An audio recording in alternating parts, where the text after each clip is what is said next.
Cześć, słuchasz audycji normalnie o tej porze. Gdy ty wozisz się po mieście, my rozmawiamy z zajawkowiczami o kulturze i lifestyle'u. Słuchaj na żywo codziennie po 15 albo odtwórz podcast na Radio Campus FM. Podoba ci się? Daj znać, zasubskrybuj i zaobserwuj Radio Campus. Same sztosy.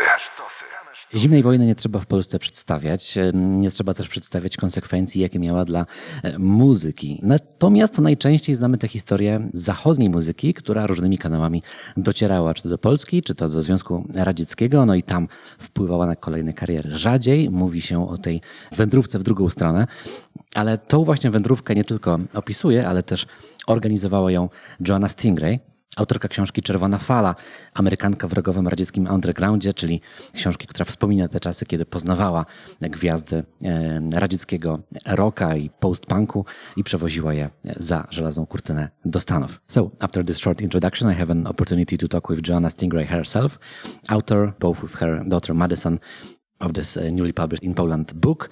It's fat and it tells a long story, right? Because it is a story of you and this curious finding of the new musicians, the new people that in Leningrad organized the Soviet rock scene. How did you end up there? Yeah, first of all, the book is like two books in one. When I had it out in Russia, it was book one, book two, but it is big. You know, it was all kind of destiny. It's a long story, but the shorter version, I was doing rock and roll in the States. I had an EP out, which was an album with 4 songs. And I thought, oh my gosh, my dream of being a rocker, it's going to be true. And then we had a fight with the manager of the project. It all fell apart. The records came out of the stores. And it was the first time in my life that everything fell apart and I didn't know what to do with my life. And after weeks of my mother hounding me, you know, you have to go meet people. You have to apply for these normal jobs and have a normal life. I wanted to just get away and clear my head. And I called my younger sister who was going to school in London and said, can I come visit for a week? And she said, you can, but I'm going to Russia for a week. And when she said that, it clicked in my head. Oh my gosh, Russia, because Russia was in my head because my father in the 60s made a documentary called The Truth About Communism, a huge propaganda film against Russia. So I was brought up when I was very little, always being told, don't ever go behind the Iron Curtain. It's the evil empire and communism is awful and Russia's awful. So it was kind of that opportunity. Wow, that'll be a great place to go and clear my head. So she got me on the trip and I went just as a tourist for a week. Of course, the first half of the week was in Moscow. You're supposed to stay on the bus with the guide. And by the time we got to Leningrad, I was so tired of the rote rhetoric of the history of Russia that I decided I was going to leave the tour, even if I got in trouble, to go seek out this guy somebody had told me about who was supposedly the Bob Dylan of Russia, which there was no way I believed that in 1984 from what we knew in the States. And I laughed. But I thought I'm going to go meet him because I brought my album cover and some of my promo shots. And he's going to be so happy and think it's so cool he gets to meet an American artist. So that's how it started. What was the musician, the first one? Boris Grebenshkov, and he really was the Bob Dylan of Russia. He reminded me of Bowie. He looked like Bowie, he had the energy. And unlike what I was expecting, it was not old-fashioned, stupid rock. His music was real, it was raw, it was pure, and it made me realize I was a fraud. And I remember after listening to one of his songs in my Sony Walkman, I started shrinking because I was so embarrassed that I was not the real thing. He was the real thing. From the band Akwarium, and that was 1984. In your book, you span from 1984 to 1996, so that first trip, that first meeting was just the beginning of a journey.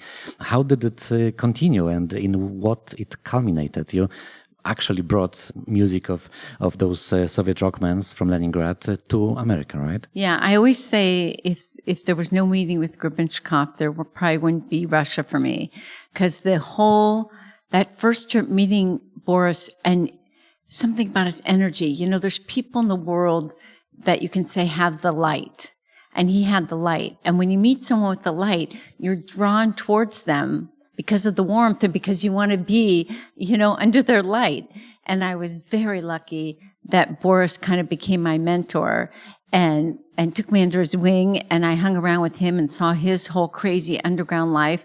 And then he introduced me to all the other bands, to Sergei Kurokin, to Victor Tsoi and Kino, and I was kind of then put in the whole Tusovka of what was going on in 80s in Leningrad. And now we know in hindsight, that was one of those magical periods in the world where something iconic happens. And I was there. I was very lucky. Rozmawiam z Joanną Stingray, rozmawiamy o jej książce Czerwona fala, wydanej po polsku historii tego, jak Amerykanka odkryła radziecki rockowy underground, a potem przyniosła tę muzykę do Stanów. So Joanna, you told me about all those meets with people from Akwarium, from Kino, Victor Tsoi, and the quality of music they did, quality that we know, you know, but many people did not know about it. And you yourself, when you went to the Leningrad for the first time, you didn't know somebody as Soviet Bob Dylan could exist. But then you published an LP, right?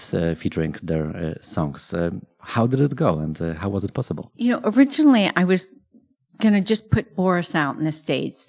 And through someone Boris had met, I was introduced to Bowie and his management, David Bowie, and Bowie was very interested in Boris and was going to maybe help.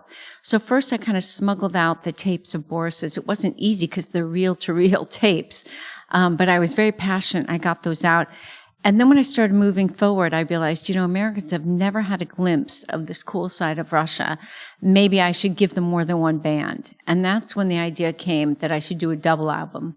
So I sat with Boris and I said, listen, I think we should do 4 bands on a double album, give them a variety. And he said, totally, I'm all in. I said, will you do it with me? He said, yes. So Boris and I kind of made the plan together to do 4 bands. And my original drive was totally to open up the eyes of Americans that not everything was dull and gray and bad in Russia. There was actually something colorful and bright and free and interesting. And that was my main reason. The second reason, which I didn't plan, but which happened right when the Red Wave came out, is that it meant so much to the Russian fans of these bands because they knew how important they were and how great they were, but they weren't recognized in Russia. So the fact that I could put their music out in the West on a vinyl record validated the fans' knowledge. Yes, these guys deserve to be listened to and they're good enough to be heard around the world. The album was called Red Wave, so that's an allusion to cold wave and all the waves in Western music, and that's also the title of your book translated to Polish. What happened after that? Because you are telling a short story about 12 years of your life and your friends' lives. How did it collided with politics and how all this changed when so much in, Soviet Union and then Russia, even the, name of the country has changed? Well, the whole period happened in the 80s from when I got there till the end. And obviously I got there in 84, was doing all the Red Wave stuff in 85, and it was complete communism. Gorbachev came in 85, but didn't start to do anything till 86. So when I look back on my story, I realize that my path was parallel to Gorbachev. So in some ways, I don't think I could have done what I did without what he was doing. I think I would have been put in jail. I would have been kicked out. The rockers would have been put in jail because of what he was doing over here. And again, we weren't about politics. We were about showing music and how it binds us as people. But Gorbachev's glasnost and perestroika helped me, I guess, not get in more trouble. Of course, I did become an enemy of the Russian state and have my visa declined, so I did have to go through that. But what I didn't know about the Red Wave album till decades later, is that I had sent one of the albums to Gorbachev and one to Reagan and wrote a letter saying I did this, not for any bad reason, to build a bridge between our two countries, this and that, and never heard anything back from Gorbachev and heard something back from Reagan's person that was dealing with international stuff. But supposedly somebody from VOP, the Russian copyright agency, handed Gorbachev the album, and Gorbachev looked the album over and basically said, if this music can be in the West, why isn't it here? So this statement from Gorbachev, within 48 hours, lifted the lid off all the underground in Russia. And the band suddenly could be on TV, could be on the radio, could tour. Boris sold out 6 nights at the huge hall, Oktobersky. It changed everything. So I didn't know it at the time, but decades later, it was nice to know that this book I did to basically just show Americans a cool side of Russia actually did have an effect on the Russian system and eventually the wall falling down.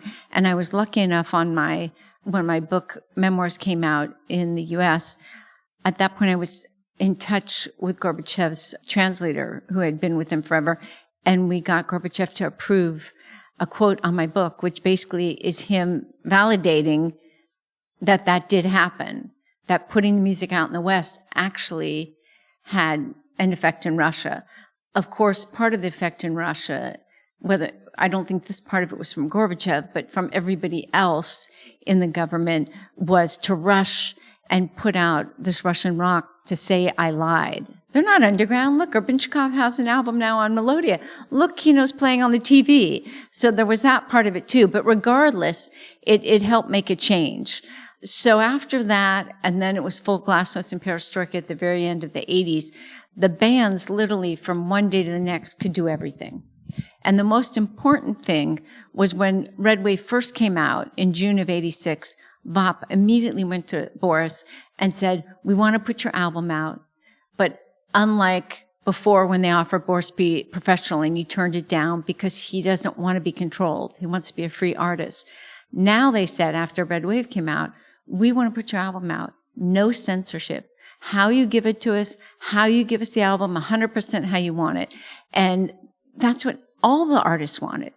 You know, none of them wanted to not make music or not be on the TV, but they didn't want to be censored. They didn't want to be, told they have to tour, 29 of 30 days a month.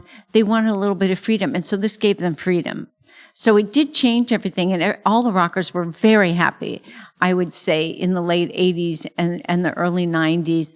And then, when the Soviet Union fell, everything changed again, because then some of the rockers were either gone or doing stuff in the West and coming back.